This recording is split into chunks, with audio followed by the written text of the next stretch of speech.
Video like जरूर कर लीजिए और ऐसे वीडियो लगातार फ्री में पाने के लिए चैनल को तुरंत सब्सक्राइब कर लीजिए और बेल आइकन को जरूर टैप कर लीजिए ताकि आगे भी सारे वीडियो आपको मिलते रहे। यूट्यूब में फॉलो करते हैं तो प्लीज ये वाला फ्री टेलीग्राम चैनल जरूर ज्वाइन कर लीजिएगा। सारे नोटिफिकेशन सारे अपडेट यहीं पे आते हैं, ध्यान रखिए। Hello everyone, welcome to our by study for civil services. Myself Alka Pandey. तो दोस्तों, हम देख रहे हैं प्राचीन भारत का इतिहास, ठीक है, जिसमें हम देखेंगे वैदिक सभ्यता। सबसे पहले है आपका वेद। वेदों के संकलनकर्ता कृष्ण द्वैपायन थे। देखिए, इन्हीं को वेद व्यास के नाम से भी जाना जाता है, ठीक है। ये वेदों के संकलनकर्ता थे। इन्होंने ही वेदों का संकलन एवं वर्गीकरण किया, ठीक है। और वेदों को अपौरुषेय, देव निर्मित, नित्य एवं श्रुति यानी सुना हुआ श्रेणी में रखा गया है। वेद जो शब्द है वो विद धातु से निकला हुआ है। विद, इसका मतलब क्या होता है? जानना। और सामान्य रूप से इसका जो अर्थ होता है वो होता है ज्ञान, ठीक। आगे बढ़ते हैं। इसको शब्द राशि, ज्ञान राशि माना जाता है, ठीक है। इसके लिए निगम आगम्य शब्द का भी प्रयोग किया जाता है। पाणिनि ने, ये देखिए यहाँ से इंपॉर्टेंट शुरू होता है, पाणिनि ने वेदों को छंदस कहा है, ठीक है, छंदस। और शतपथ ब्राह्मण और तैत्तिरीय उपनिषद में वेदों के लिए स्वाध्याय शब्द का प्रयोग हुआ है। वहीं मनु ने इसको सर्वज्ञानमय कहा है। काफ़ी ज़्यादा इंपॉर्टेंट है, एग्जाम में पूछा जा सकता है ऑप्शन में। तो देखिए, पाणिनि ने इसको छंदस कहा, शतपथ ब्राह्मण, तैत्तिरीय उपनिषद में स्वाध्याय, और मनु ने इसको सर्वज्ञानमय कहा है। वेद हम सभी को पता है, वेद 4 हैं: ऋग्वेद, सामवेद, यजुर्वेद और अथर्ववेद। और इन्हीं चारों वेदों को संहिता भी कहा जाता है, ठीक है। जो आपका ऋग्वेद, सामवेद, यजुर्वेद और अथर्ववेद है, इसी को संहिता कहते हैं। और वेद जो है वो संस्कृत भाषा और पद्य में लिखे गए हैं। तो चलिए एक एक करके सारे वेदों को देखते हैं। सबसे पहले है आपका ऋग्वेद, ठीक है। तो इसका सर्वप्रथम फ्रीड्रिश रोजेन ने 1838 ईस्वी में लैटिन में इसका संपादन प्रारंभ किया था, ठीक है। मैक्स मूलर जो थे, सर्वप्रथम सायण भाष्य सहित ऋग्वेद का संपादन किया, लेकिन इसका अंग्रेजी में अनुवाद ये सबसे पहले आपका विल्सन का था, ठीक है। याद रखिएगा, ऋग्वेद का अंग्रेजी अनुवाद सबसे पहले विल्सन। देखिए, इसमें क्या है, ऋग्वेद में देवताओं की स्तुति में गाए जाने वाले मंत्रों का संग्रह है, ठीक है। ऋग्वेद में देवताओं की स्तुति में गाए जाने वाले मंत्रों का संग्रह है। इसका संकलन आपके कृष्ण द्वैपायन यानी वेद व्यास ने किया था। इसके बात करें तो ऋग्वेद में कुल आपके 10 मंडल हैं, ठीक है। 10 मंडल, 1028 सूक्त और 10,552 मंत्र। तो सबसे ज़्यादा बिल्कुल याद किए रहिएगा कि इसमें पूरे 10 मंडल हैं और 1028 सूक्त हैं, जिसमें इन पूरे 10 मंडलों में जो दूसरा और 7वां मंडल है ये सबसे ज़्यादा पुराना है, ठीक है, जिसको वंश मंडल, कुल मंडल या ऋषि मंडल कहते हैं। और जो 10वां मंडल है वो सबसे नया है, ठीक। जो ऋग्वेद का पाठ करने वाला पुरोहित होता है उसको होत्री या होता कहा जाता है, ठीक है। और इसका जो 9वां मंडल है वो सोम को समर्पित है, ठीक। 10वें मंडल के पुरुष सूक्त में शूद्रों का उल्लेख मिलता है, ठीक। और जो ये ऋग्वेद है और ईरान का एक ग्रंथ है जिंद अवेस्ता, इन दोनों में बहुत ज़्यादा समानता पाई गई है, ठीक है। ऋग्वेद जो है वो जिंद अवेस्ता के सिमिलर है। और ऋग्वेद की सबसे पवित्र नदी सरस्वती थी, इसको नदी तमा कहा गया है। ऋग्वेद में यमुना का भी उल्लेख मिलता है, यमुना को 3 बार और गंगा का उल्लेख 1 बार किया गया है 10वें मंडल में, ठीक है। और 10वां मंडल मैंने क्या बताया कि सबसे नया है, सबसे नवीन है। ऋग्वेद के समय में ऋग्वेद में पुरुष देवताओं की प्रधानता थी, जिसमें इंद्र का सर्वाधिक वर्णन मिला है 2250 बार, ठीक है, 250 बार, 250 बार इंद्र का वर्णन। सामवेद क्या है? इसको भारतीय संगीत का मूल ग्रंथ माना गया है, ठीक है। सामवेद के प्रथम दृष्टा या आद्य आचार्य जैमिनीय थे। वही सुकर्मा ने कालांतर में सामदेव का विस्तार किया। इसमें मंत्रों की संख्या कुल 1869 है, लेकिन कुछ मंत्र एकाधिक बार आए हैं, जिन्हें यदि इन्हें निकाल दें तो अब कुल मंत्रों की संख्या 1549 है, ठीक है। इसमें से भी 1474 मंत्र ऋग्वेद से लिए गए हैं, ठीक। इसी कारण से सामवेद को ऋग्वेद से अभिन्न माना जाता है। यह संगीत शास्त्र पर प्राचीनतम ग्रंथ है और इसका पाठ करने वाला जो पुरोहित होता है वो उद्गात्री कहलाता है। ठीक है, उद्गात्री। ऋग्वेद का क्या हमने देखा था, होता, होत्री। इसका प्रथम दृष्टा वेदव्यास के शिष्य जैमिनी को माना जाता है। सामवेद में ही सर्वप्रथम 7 स्वर, ठीक है, जो 7 स्वर हैं आपके सारेगामापा, इसकी जानकारी प्राप्त होती है। और सामवेद का उपवेद जो है वो गंधर्व वेद कहलाता है। तो ये रहा आपका सामवेद के बारे में। ठीक है, ये भारतीय संगीत का मूल ग्रंथ है। अब आगे बढ़ते हैं, आगे देखते हैं आपका यजुर्वेद। ठीक है, यजुर्वेद के बारे में क्या है कि इसका उद्भव वायु से माना जाता है। ठीक है, ठीक है, इसको गति या कर्म का वेद भी कहते हैं यजुर्वेद को। इसको 2 भागों में बांटा गया है। पहला तो शुक्ल यजुर्वेद है, दूसरा आपका कृष्ण यजुर्वेद है। ठीक, और इसमें क्या है, इसमें आपके यज्ञ की विधियां, कर्मकांड इत्यादि पर ज़्यादा बल दिया गया है, इसी पर बल दिया गया है। और इसको पाठ करने वाला पुरोहित क्या कहलाता है, अध्वर्यु। ठीक है, ये कहलाता है। इसमें टोटल आपके 40 मंडल हैं और 2000 मंत्र हैं। इसमें यज्ञ एवं यज्ञ बलि की विधियों का प्रतिपादन किया गया है। ठीक है, और यजुर्वेद में ही हाथियों के पालने का उल्लेख मिलता है। इस यजुर्वेद में ही सर्वप्रथम राजसूय और वाजपेय यज्ञ का भी उल्लेख मिलता है। ठीक है, तो मेनली ये आपका यज्ञ बलि की विधियों का प्रतिपादन इसमें किया गया है। अगला है आपका आखिरी अथर्ववेद। ठीक है, अथर्ववेद क्या होता है, इसमें 20 अध्याय कांड हैं। ठीक है, सूक्त 731 हैं, मंत्र 5987 या 6000 मंत्र हैं। ठीक है, याद रखिएगा इसमें 20 अध्याय हैं। इसका एकमात्र ब्राह्मण गोपत ब्राह्मण है। ठीक है, गोपत ब्राह्मण जो है वो अथर्ववेद से संबंधित है। इसमें तंत्र मंत्र, जादू, टोना टोटका, भारतीय औषधि एवं विज्ञान संबंधी जानकारी दी गई है। और इसकी 2 शाखाएं हैं, सोनक और पिपलाद। याद रखिएगा, सोनक और पिपलाद जो है वो अथर्ववेद की शाखाएं हैं। इसको ब्रह्मवेद भी कहा गया है और वास्तुशास्त्र का इसमें बहुमूल्य ज्ञान भी उपलब्ध है। ठीक है, इसका कोई अरण्यक नहीं है। इसके जो उपनिषद हैं वो मुंडक, मांडुक्य और प्रश्न इसके उपनिषद हैं। अथर्ववेद में कुरु के राजा परीक्षित का भी उल्लेख है, जिन्हें मृत्युलोक का देवता बताया गया है। और अथर्ववेद के मंत्रों का उच्चारण करने वाला पुरोहित जो है वो ब्रह्म कहलाता है। ठीक है, इसमें सभा समिति को प्रजापति की 2 पुत्रियां कहा गया है अथर्ववेद में। ठीक, ये रहा आपका अथर्ववेद के बारे में। तो हमने देख लिया चारों वेदों को, ऋग्वेद, यजुर्वेद, सामवेद, अथर्ववेद। अब हम देखते हैं आर्यक। ठीक है, तो आर्यक क्या होता है, आर्यक के बारे में देखें तो वनों में रचे जाने के कारण ये आर्यक कहलाते हैं।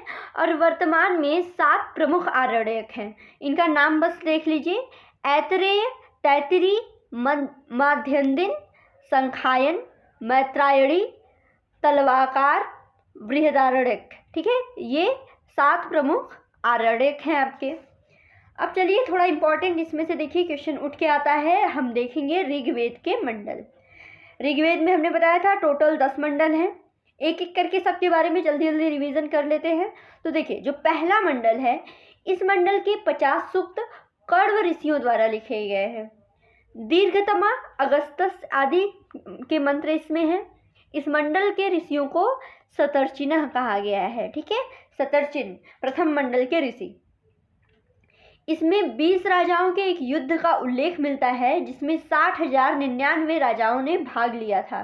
ठीक है, हलवाहे का गीत इस मंडल में मिलता है।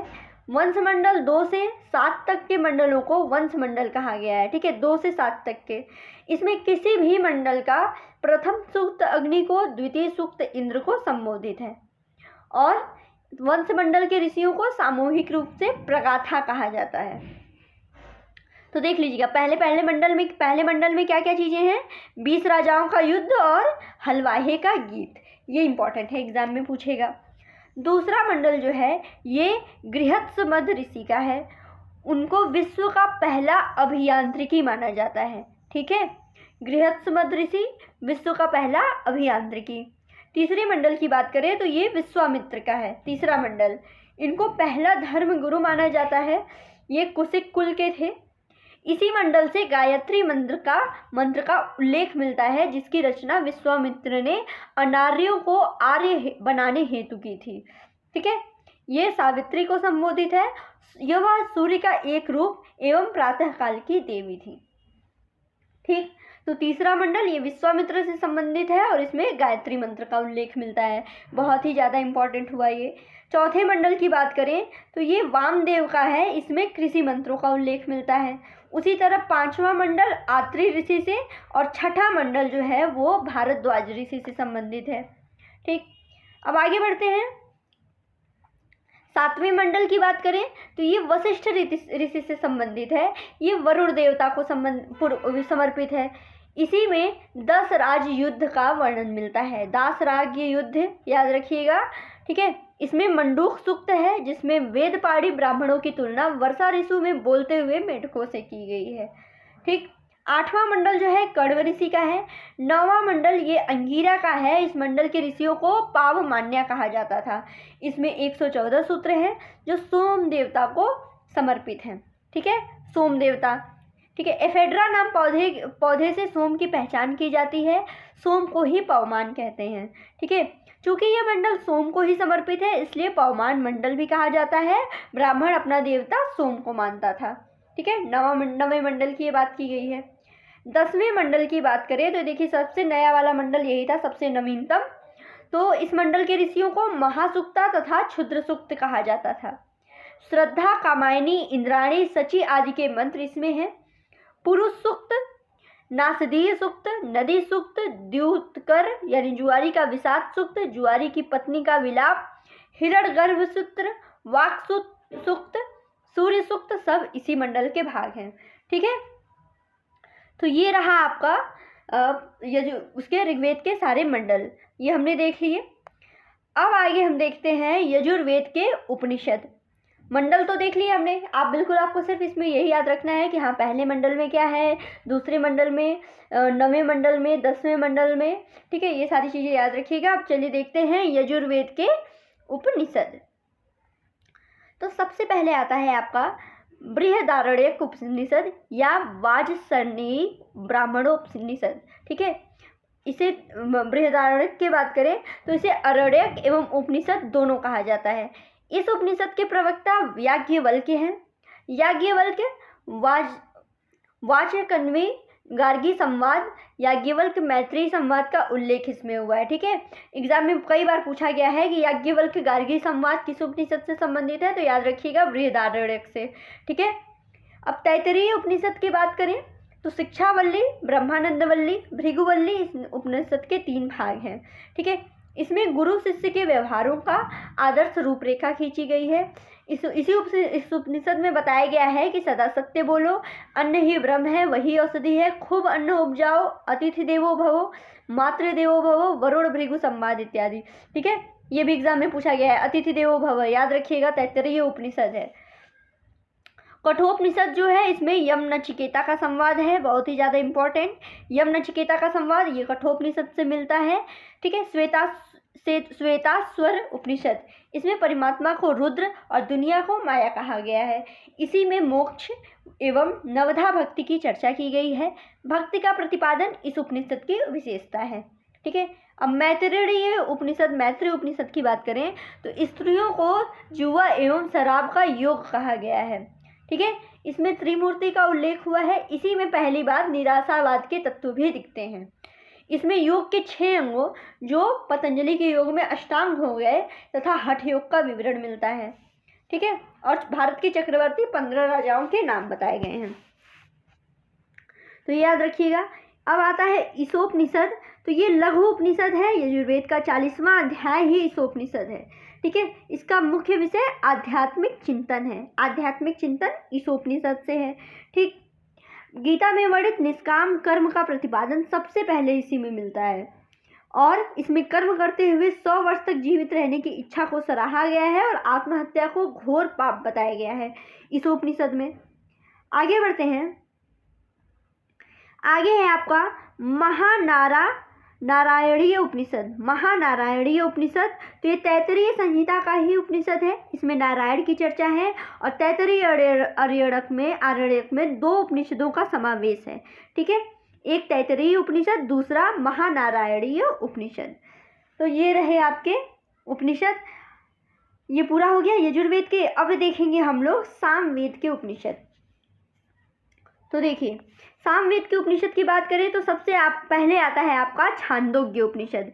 ये सबसे प्राचीन उपनिषद पाया जाता है। देखिए, मोस्ट इम्पॉर्टेंट, छांदोग्य उपनिषद जो है सबसे प्राचीन उपनिषद है, ठीक है, और ये तंडी नाम उपनिषद के नाम से भी जाना जाता है, ठीक है। इसी में सर्व खलविदम ब्रह्म अर्थात ब्रह्म ही सब कुछ है कहकर अद्वैतवाद की स्थापना की गई है। याद रखिएगा, अद्वैतवादी ये आपके छांदोग्य उपनिषद से संबंधित है, ठीक है। यह सब ब्रह्म है, ब्रह्म के अतिरिक्त कुछ नहीं है। वेदांत के इस सिद्धांत का सर्वप्रथम स्पष्ट रूप से उल्लेख छांदोग्य उपनिषद में ही मिलता है, ठीक है। कृष्ण का भी सबसे पहला उल्लेख ऋग्वेद में मिलता है, ठीक है। ऋग्वेद में उनको राक्षस एवं इंद्र का शत्रु बताया गया है। देवकी नंदन कृष्ण का पहला उल्लेख इसी में छांदोग्य उपनिषद में मिलता है, और विवाह गीतों का उल्लेख भी इसी में मिलता है। प्रथम अहिंसा का उल्लेख भी इसी में है, ठीक है। तो ओम का महत्व तथा मधु विद्या का विवरण भी छांदोग्य उपनिषद में है, और सूर्य को सभी वेदों का मधु कहा गया है। ये सारी बातें हुई आपकी छांदोग्य उपनिषद के बारे में। अब आगे बढ़ते हैं। आगे है आपका केन उपनिषद, ठीक। केन उपनिषद की बात करें तो इसमें ब्रह्म के स्वरूप का प्रतिपादन करने के लिए गुरु शिष्य के संवाद द्वारा प्रश्नोत्तर शैली का आश्रय लिया गया है, ठीक है। उमा हेमवती का स्वरूप प्रतिपादन करने के लिए, ठीक है, उमा हेमवती आख्यान, इंद्र उमा संवाद भी इसमें मिलता है, ठीक। इसमें ब्राह्मी उपनिषद तथा यक्ष का ब्रह्म के रूप में वर्णन भी किया गया है, ठीक। तो ये पुराण, ठीक है। तो पुराण कितने हैं? पुराण हैं 18, उनका नाम देख लीजिए। मत्स्य पुराण, मार्कंडेय पुराण, भविष्य पुराण, भागवत पुराण, ब्रह्मांड पुराण, ब्रह्म पुराण, वामन पुराण, वराह पुराण, विष्णु पुराण, अग्नि पुराण, नारद पुराण, लिंग पुराण, गरुड़ पुराण, स्कंद पुराण, पद्म पुराण, कूर्म पुराण, ब्रह्मैवर्त और वायु पुराण, ठीक है। ये आपके 18 पुराण हैं। उसी तरह वेदांग है आपके 6, ठीक है। क्या है? शिक्षा, कल्प, व्याकरण, निरुक्त, छंद, ज्योतिष। शिक्षा, कल्प, व्याकरण, निरुक्त, छंद, ज्योतिष, ये आपके 6 वेदांग हैं। और देखिए, जो आपके ऋग्वेद, यजुर्वेद और सामवेद हैं, इनको वेदत्रयी या त्रयी कहा गया है, ठीक है। और प्रत्येक वेद के 4 भाग होते हैं, ये भी याद रखिएगा। हमने 4 वेद देख लिए, और जो ऋग्वेद, यजुर्वेद, सामवेद हैं, इन तीनों को एक साथ वेदत्रयी या त्रयी कहा जाता है। और जितने वेद हैं, प्रत्येक वेद के 4 भाग होते हैं: संहिता, ब्राह्मण ग्रंथ, आरण्यक और उपनिषद, ठीक है। तो आगे कुछ चीज़ें और देख लीजिए कि गृह सूत्र में 8 प्रकार के विवाहों का उल्लेख मिलता है, ठीक है। ये भी एग्जाम में पूछा जाता है। 8 प्रकार के विवाह हैं, एक एक करके देखते हैं। सबसे पहले है आपका ब्रह्म विवाह। तो इसमें क्या होता है? इसमें पिता वर को बुला करके कन्या को सौंपता है। ये सबसे उत्तम था, और विवाह समान वर्ण में होता था, ठीक है। ब्रह्म विवाह। देव विवाह की बात करें तो इसमें यज्ञ करने वाले ब्राह्मण को कन्या सौंप दी जाती थी। आर्ष विवाह, इसमें कन्या के पिता को वर पक्ष एक जोड़ी बैल देता था, ठीक है। वर पक्ष एक जोड़ी बैल देता था कन्या के पिता को।